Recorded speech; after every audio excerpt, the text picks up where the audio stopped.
Captain Marcus Hale never imagined that his quiet footsteps inside the Crystal Palace would lead him to the most shocking moment of his life. He had faced wars, death, and the endless cold of space, but nothing prepared him for standing before the Vereen Queen, ruler of one of the most powerful alien empires in the galaxy. The throne room shimmered like a dream. Walls of glowing crystal reflected soft blue light across the floor, and long banners made of silver threads moved as if they were alive. Alien guards stood tall, their armor like molten glass. Every eye turned toward the lone human standing in the center of it all, Marcus, the man who had once fought against these very beings. He could feel his heart beating like a drum. He wasn't just a soldier anymore. He was Earth's ambassador, the first human to walk on the Vereen homeworld since the war ended. When the Queen appeared, the air itself seemed to change. She was tall, almost twice his height, with silver blue scales that shimmered under the light like liquid metal. Her face was calm, regal, but her golden eyes carried something else. Something deep, maybe sorrow. Her crown wasn't made of jewels but of living crystal that pulsed faintly with light, as if it was alive. "Human," she said, her voice soft but powerful, each word clear through his translator. "You stand before me not as enemy, but as the one who saved what I hold most dear." Marcus bowed low, his chest tight. "Your Majesty," he said, trying to steady his voice. "I only did what anyone would have done." The Queen's eyes glowed faintly. "Not anyone. You risked your ship, your life. You saved my daughter from the void of death. That is an act that binds two bloodlines." Before Marcus could speak, she raised her hand. The entire hall went silent, even the guards lowering their heads. Then, with a voice that echoed like thunder over calm water, she said the words that changed everything. "I offer you my daughter's hand, in union." The sentence hung in the air like a lightning strike. The translator buzzed softly in his ear, repeating the words in English just in case he had misheard. But he hadn't. She had just proposed marriage between him and her daughter. Marcus blinked, frozen. "Wait," he said softly, unsure if speaking would get him executed. "You mean, marry her?" The Queen nodded once, slow and solemn. "Yes, the bond of life-saving. It is the highest honor among my kind. When one saves the heir to the throne, that bond must be sealed through unity." Marcus's throat went dry.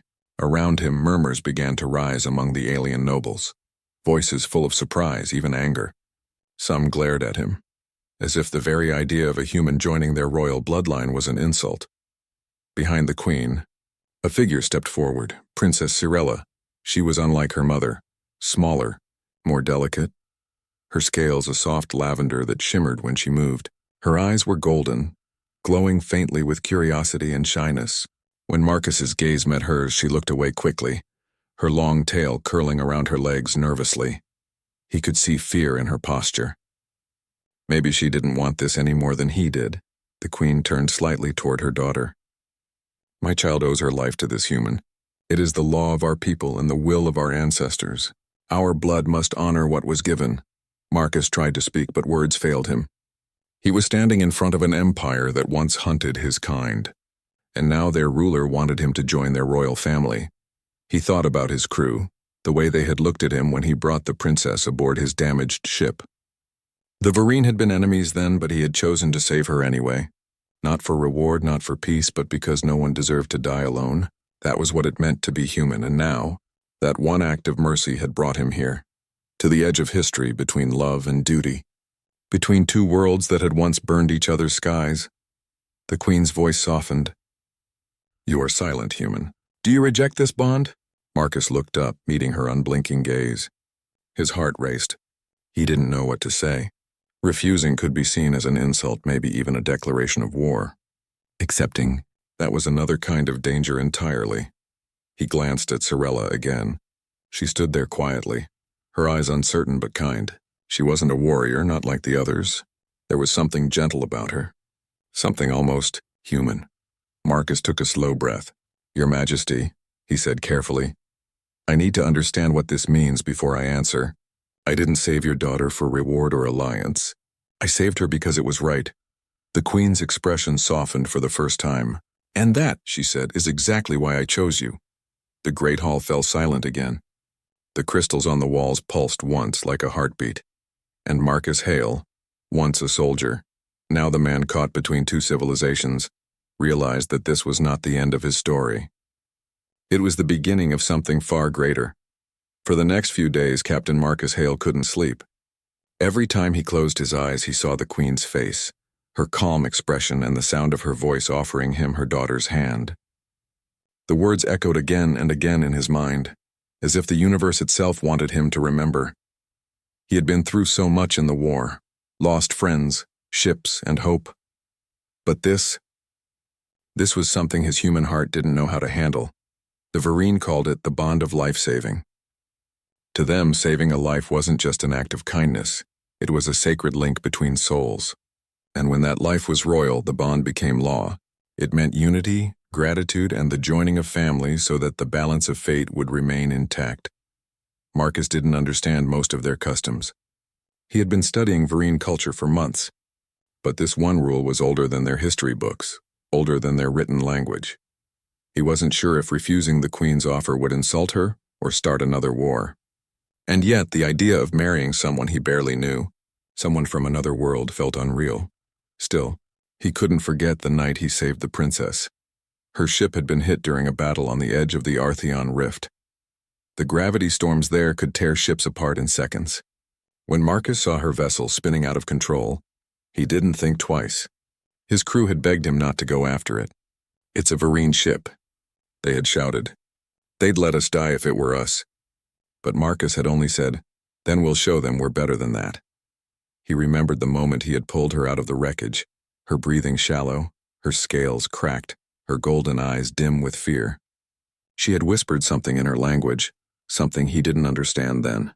Later, his translator told him it meant, "Why save your enemy?" He had simply replied, "Because life matters. Yours too."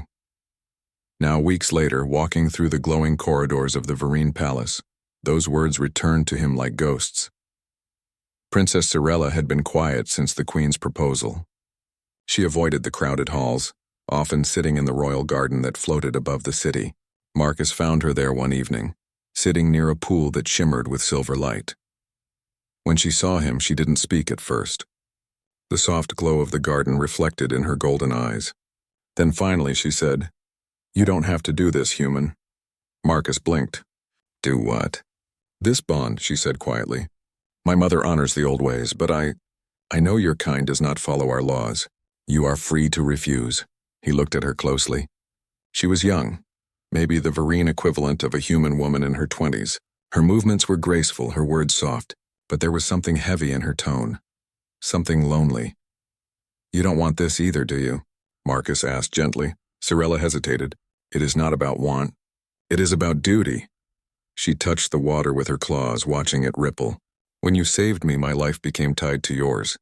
The old songs say that the one who is saved must never forget the one who reached into the fire." He smiled faintly. "Sounds like poetry." She looked at him.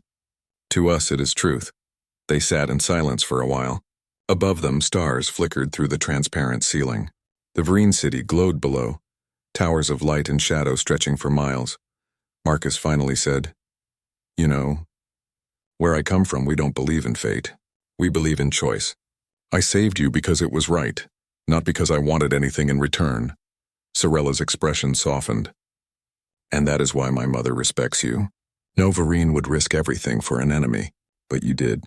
You changed her heart." He looked at her in surprise. "Her heart?" "Yes," she said quietly. "Before you came, she believed humans were beasts of chaos, dangerous and cruel, but now, she says you have something no empire can create. Compassion." Marcus felt something stir inside him. Maybe this strange union wasn't about politics at all. Maybe it was about healing wounds that no war treaty could fix. Sorella turned toward him.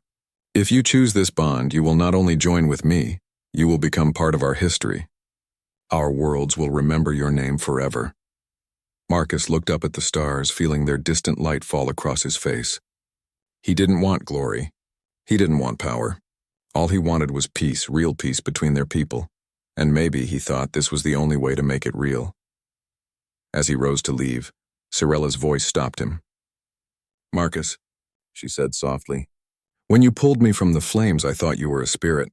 I had never seen a human up close before. I was afraid, he turned back to her. And now? She smiled faintly. Now I think, maybe humans are not what we were told. Maybe you are the light that walks through fire and still chooses to save.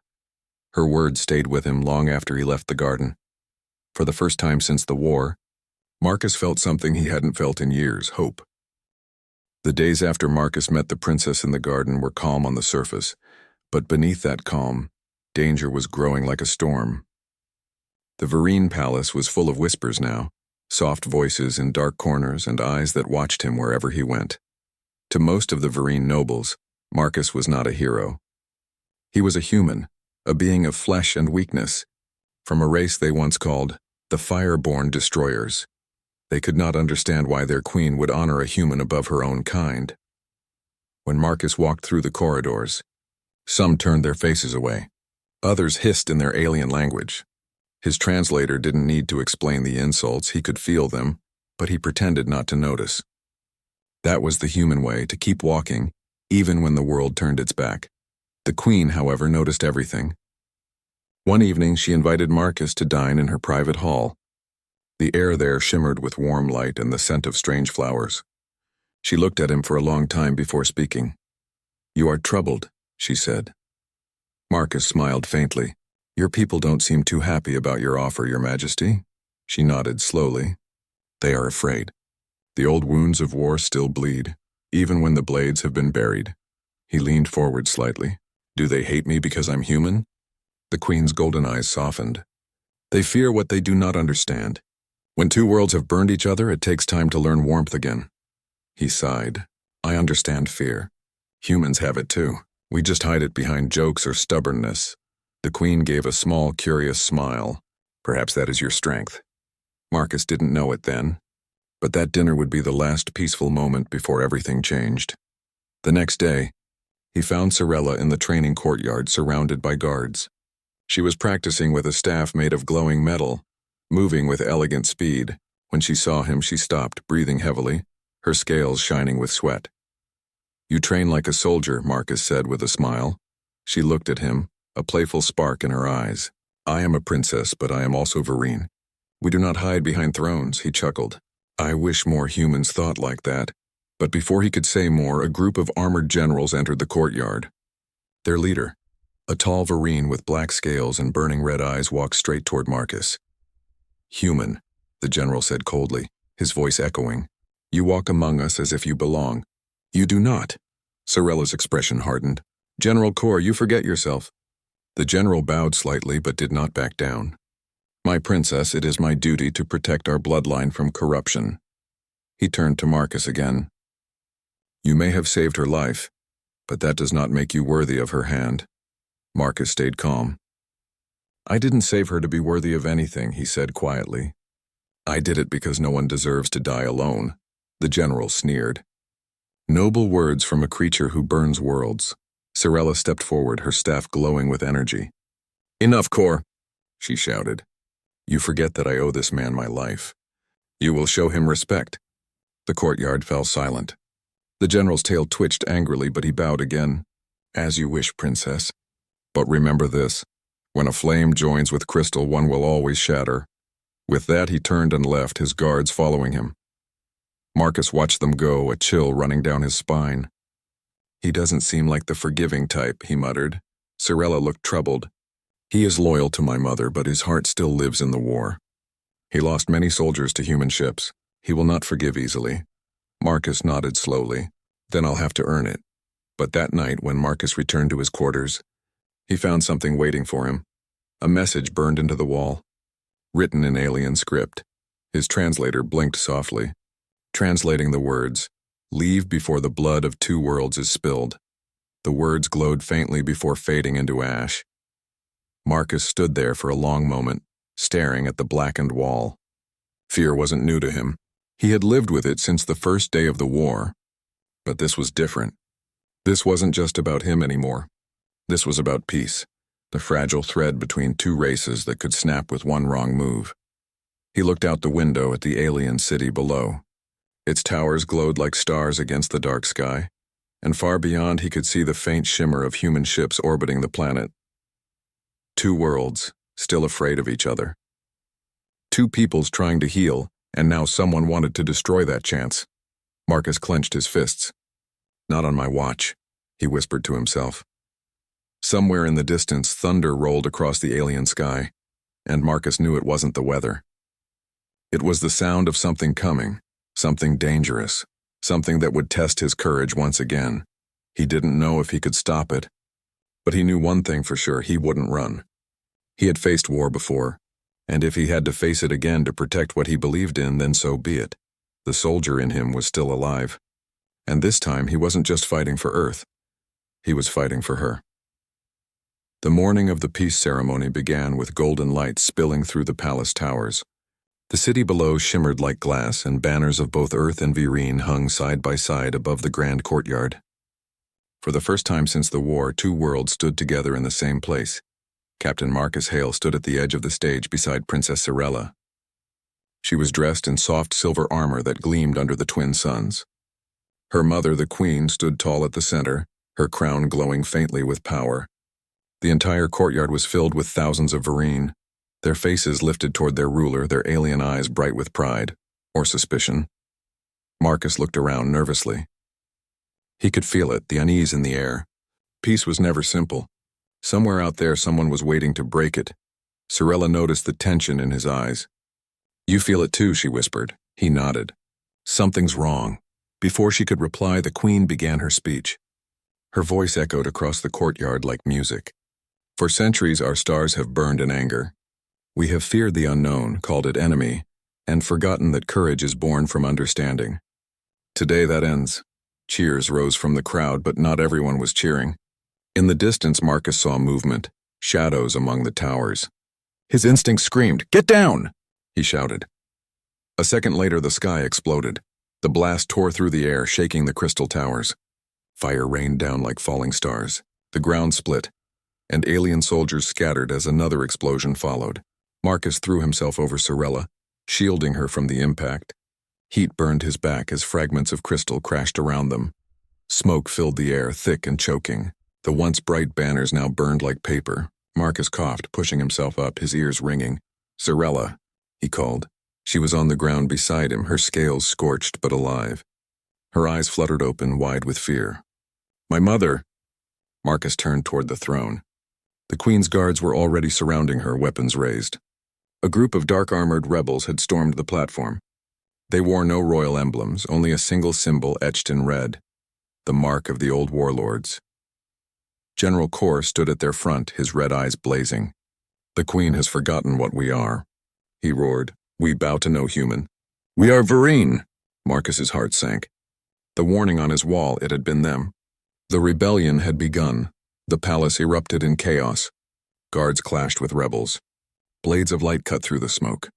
Marcus pulled Sorella behind a fallen beam, grabbing a blaster from a dead soldier's hand. "You can't fight them all," Sorella cried. He gave her a quick look. "I've been outnumbered before." He fired at the rebels rushing their way. Bolts of blue energy cracked through the air, lighting the smoke like lightning. The floor shook with every blast, but Marcus kept moving, shielding Sorella, dragging her through the wreckage, ignoring the fire licking at his arms. One explosion threw them both to the ground again. Marcus hit the floor hard, pain shooting through his ribs. He coughed, blood on his lips, but forced himself up. The sounds of war filled his ears, screams, metal breaking glass. Sorella's voice trembled. "You should have left when you had the chance." Marcus looked at her, his eyes fierce even through the pain. That's not what humans do. Then he saw it, a burning beam falling toward her. Without thinking, he threw himself forward, grabbing her and rolling them both out of the way just as it crashed down. The fire roared inches from his back, but he didn't let go. She looked up at him, her eyes wide and wet. "Why? Why do you keep doing this?" "Because I promised I'd protect you," he said through gritted teeth. "Even if it kills me."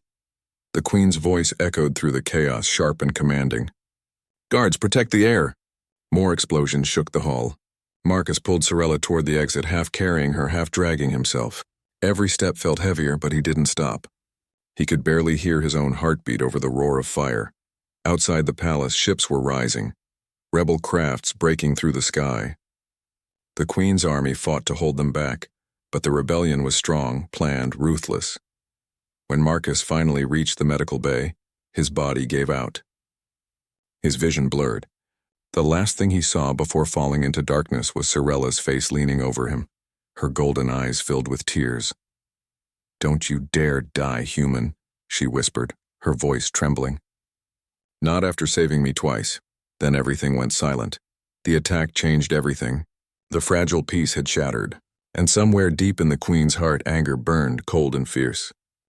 But for Sirella, it wasn't just about peace anymore. It was about the human who had given everything for her, again. And she swore that no matter what happened next, she would not let that sacrifice be in vain. When Marcus opened his eyes, everything around him was bright and quiet. The air smelled faintly of silver smoke and strange herbs. His body felt heavy, as if he was floating between sleep and pain. He tried to move, but a sharp ache ran through his ribs. A soft blue light blinked beside him, and gentle voices spoke in a language he barely understood. He blinked again, forcing his eyes to focus. He was in the royal healing chamber. The ceiling above him was made of transparent crystal, through which two suns shone softly. Strange machines hummed beside his bed, filling the air with warmth. Then he heard a familiar voice, calm, strong, yet carrying something fragile underneath. "You should not move yet, human." Marcus turned his head slowly. The Queen stood beside his bed, her tall figure glowing faintly in the morning light. For the first time since he met her, she wasn't wearing her crown. She looked tired. "How long?" he whispered, his voice weak. 3 days, the Queen replied softly. "You were between life and death. My healers said your heart stopped twice, yet still you returned." Marcus smiled faintly. "Guess humans are stubborn like that." The Queen tilted her head, her golden eyes narrowing slightly. "Stubbornness," she said quietly, "or will." For a moment, silence filled the room. Then she added, "My daughter lives because of you." Again. Marcus's heart eased. "Sirella, she's safe?" "She is," the Queen said. "Shaken, but alive. She has refused to leave your side since the battle ended." Marcus blinked, surprised. Before he could ask more, the door slid open with a soft hum. Sirella entered the chamber carrying a small glowing bowl in her hands. Her lavender scales caught the light like pearls. When she saw him awake, she froze, her golden eyes wide. "You're alive," she breathed. He smiled weakly. "I told you I'd keep that promise." For a moment she didn't move. Then she set the bowl down carefully and stepped closer. Her claws trembled slightly as she reached for his hand. "You almost died," she whispered. "You bled more than any being I've ever seen. You should have run. You should have saved yourself." Marcus looked at her hand holding his. Her touch was cool, trembling with emotion. "That's not what we do," he said softly. "Humans don't run from the people they care about." Something flickered in her eyes, something deep and warm. "Care? About?" He hesitated, his voice low. "You've become my friend, Sirella. That means something to us." Sirella's breath caught and she looked away quickly, but not before he saw the small smile tugging at her lips. The Queen watched them both silently. Then, after a moment, she spoke again, her tone softer than before. "You risked your life twice for my daughter. You have shown me a strength I did not believe your kind possessed. Tell me, human, why do you care so much for those who are not your own?" Marcus turned his head toward her. His voice was tired but honest. "Because if we only care about our own, then we'll never stop fighting." The Queen was silent for a long time. Then she nodded slowly. "Perhaps your kind has something we lost long ago." She turned to leave, but paused at the door. Without looking back, she said, "Rest well, Marcus Hale. The galaxy still has need of men like you." When she was gone, the room felt quieter, softer. Sirella sat beside him, still holding his hand. The glow from the machines reflected in her eyes. For a while, neither of them spoke. The only sound was the steady rhythm of his heartbeat and the distant hum of the city outside. Then she whispered, "You make me see the world differently. Before I met you, I thought humans were violent, cruel, and selfish, but now—" She looked at him, her voice trembling. "Now I see that your strength comes from your heart, not your weapons." Marcus smiled gently. "And I see that your people are more than warriors. You're trying to heal. Just like us." Sorella looked down, her voice barely a whisper. "I don't want this peace to end." He squeezed her hand. "Then we'll fight for it. Together." She met his eyes again, and for the first time there was something new in her gaze, a quiet warmth that needed no words. Outside the window, the twin suns rose slowly, painting the alien sky in gold and blue. The light touched both of them, human and Vereen, as if blessing their fragile connection. Marcus closed his eyes, feeling peace wash over him for the first time in years.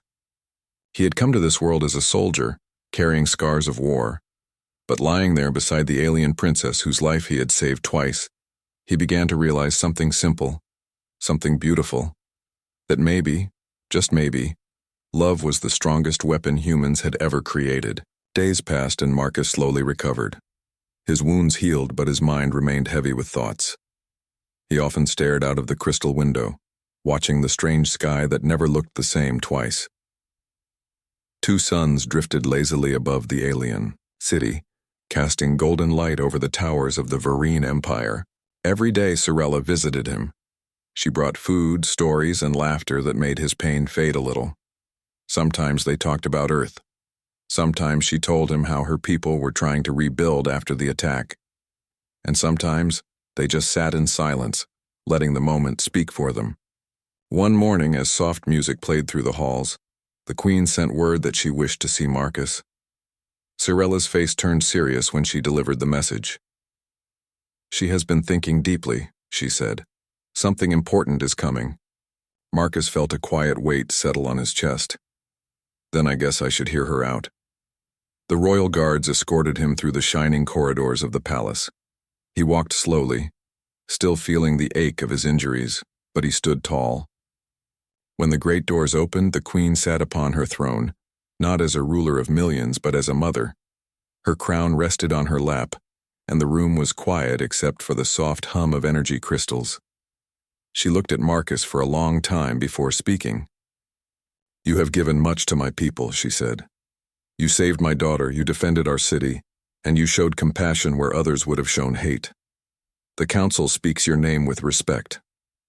Marcus bowed slightly. "I only did what was right." The Queen's golden eyes softened. "That is what makes it rare." She stood and stepped down from her throne. Her movements were graceful, her expression unreadable. "The war between our kinds has burned for too long. We need peace, not more blood." Marcus nodded slowly. "I agree. But peace takes both sides." "Indeed," she said. Then after a pause, she added, "That is why I wish to make an offer. One that could bind our worlds together." Marcus frowned slightly. "An offer?" The Queen's gaze turned distant, almost gentle. "A bond between species is stronger than any treaty. It is something living, something that cannot be broken easily. My daughter, Sorella, has grown close to you. She trusts you. And I see in her eyes that she feels something deeper than friendship." Marcus's heart skipped a beat. "Your Majesty," she raised a hand to silence him. "Do not fear. I do not speak of politics alone. I speak of something that may heal both our hearts and our worlds. I am asking you, Marcus Hale of Earth, will you take my daughter's hand in union?" For a moment, the world seemed to stop. Marcus felt his pulse race. He looked at the Queen, searching her eyes for any hint of mockery or testing. There was none. She meant every word. You want me to marry your daughter?" he asked, almost breathless. "Yes," the Queen said softly, not as a command, as a choice. "She will not be forced. Neither will you. But such a union would be more than symbolic. It would be a bridge between two hearts and two species." Marcus stared at the floor, his mind spinning. He thought of Earth, the endless wars, the distrust, the walls built between species. Then he thought of Sorella, her laughter, her courage, the way she looked at him with eyes full of life and curiosity. He lifted his gaze again. Does Sorella know about this? The Queen smiled faintly. No. I wish to speak to you first. A mother's duty is to protect her child's heart, even from hope. Marcus took a deep breath. I never thought something like this could happen. I came here as a soldier, not as a bridge. Perhaps that is why fate chose you, the Queen said gently. Not because of your rank, but because of your heart. Silence filled the hall for a long moment. Then Marcus finally spoke, his voice steady but quiet. If this is truly what both of you want, then I won't run from it. But I must know, what does she want? What does Sorella want? The Queen's eyes softened even more. Then ask her, she said simply. Later that night, Marcus found Sorella in the royal garden. The stars above shimmered like silver dust, and glowing flowers lit the path with soft blue light. She turned when she heard his footsteps. You look troubled, she said gently. He stopped a few steps away. Your mother asked me something today. Sorella tilted her head. And what did she ask? Marcus hesitated, then smiled faintly. She asked me to marry you. Her eyes widened, her breath catching. She did? He nodded. She said it could bring peace, but she also said it's our choice. For a long moment, they stood in silence. Then Sorella stepped closer, her voice trembling with emotion. Peace would be beautiful, she whispered. But I don't want you to say yes for peace. She looked up at him, eyes shining. I want you to say yes only if your heart tells you to. Marcus gazed into her eyes, feeling a strange warmth rise inside him. He didn't answer yet. He couldn't. His mind and heart were at war, and as the wind moved through the glowing flowers, he realized something simple but terrifying. He wasn't sure if the peace of two worlds should rest on the fragile feeling growing between them, or if that feeling was the only thing strong enough to save them all. The next sunrise painted the alien sky in gold and violet. The palace stood calm, the wounds of battle now fading into memory. But inside Marcus's heart, a storm still raged. He stood on the balcony watching the twin suns climb above the horizon. His reflection shimmered on the crystal railing, tired but alive. Below, the city of the Vereen slowly awakened, streets filling with movement, laughter returning where silence once ruled. Behind him, footsteps echoed softly. He didn't need to turn to know it was Sorella. You couldn't sleep again, she said quietly. He smiled faintly. Guess I've got too much on my mind. Sorella moved beside him, her lavender skin catching the morning light. She looked at him, her expression uncertain. Is it because of my mother's proposal? He nodded slowly. Partly. I keep thinking about what it means. Not just for us, but for everyone. If I say yes, it changes everything. If I say no, maybe things stay the same, maybe worse. Sorella looked down, her fingers tracing the balcony rail. You always think about others first. Someone has to, he said softly. She smiled sadly. And who thinks about you, Marcus? Her words pierced deeper than he expected. For a moment, he had no answer. He looked at her, really looked at her. The golden eyes that carried fire and kindness, the strength in her voice, and the softness she tried to hide.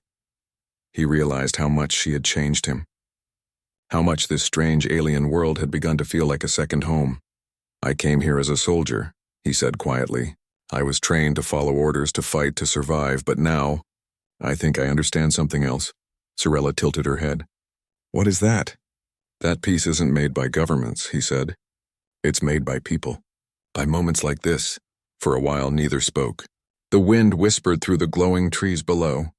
Then Sorella stepped closer, her voice soft but steady. My mother will respect whatever you decide, she said. So will I. You don't owe us anything, Marcus. He turned toward her, his gaze warm and certain. Maybe not. But maybe I owe something to the future. Before she could reply, the great bell of the palace rang through the halls. It was a call to the council chamber, where both humans and Vereen were waiting for his decision. Sorella's expression grew serious. It's time. He took a deep breath and nodded. Yeah, it's time. The council hall was filled with light. Holograms of both species glimmered around the edges of the great chamber. The queen stood in the center, calm and powerful as always. When Marcus entered, all eyes turned to him. Marcus, Hale of Earth, the queen said. You stand before two worlds. Your choice today may change the path of history. Have you reached your decision? Marcus looked at her, then at Sorella, who stood just behind her mother. For a second, he saw fear in her eyes. Not fear of war, but fear of what he might say. He took a step forward, his voice strong and clear. When I first came here, I didn't understand your people, he began. I saw enemies. I saw danger. But then I met Sorella and she showed me something I didn't expect. Kindness, courage, and a heart that wanted peace as much as mine. He paused, his gaze steady. You asked me to marry her to bind our species together. I don't see that as a political act. I see it as hope. Real hope. The hall grew silent. Only the faint hum of the energy crystals filled the air. I can't promise that love alone will fix everything, Marcus said softly. But I believe it's the right start. So yes, I'll marry her. Not because of duty, but because I choose her. A quiet gasp rippled through the room. The queen's golden eyes glimmered with something rare. Relief. Sorella stood frozen for a moment, then her eyes filled with tears. She stepped forward, her voice trembling. Are you sure? He smiled gently. I've never been more sure. The queen lifted her hand and a radiant light spread through the hall. Then let it be known, she said proudly, that on this day a bridge has been built between worlds. Let no war, no hatred ever tear it down again. Applause echoed, both human and Vereen alike. Marcus felt the weight lift from his heart. Later, as the crowd faded and the stars returned above the palace, Marcus and Sorella stood together beneath the twin moons. The air was soft, carrying the scent of alien blossoms. Sorella looked up at him, smiling through tears. You really said yes, he chuckled. I really did. She placed her hand against his chest, feeling the steady beat of his heart. Your world and mine are different, she whispered. But maybe love speaks the same language everywhere. He nodded slowly, touching her hand. Then let's teach the galaxy to listen. They stood there, two souls from different worlds, bound by something stronger than blood or history. The stars above seemed to shine brighter, as if the universe itself approved. And in that quiet moment, the human and the alien princess, two beings who were never meant to meet, became the start of a new chapter in the story of life among the stars. For the first time in centuries, both species looked to the sky not with fear, but with hope.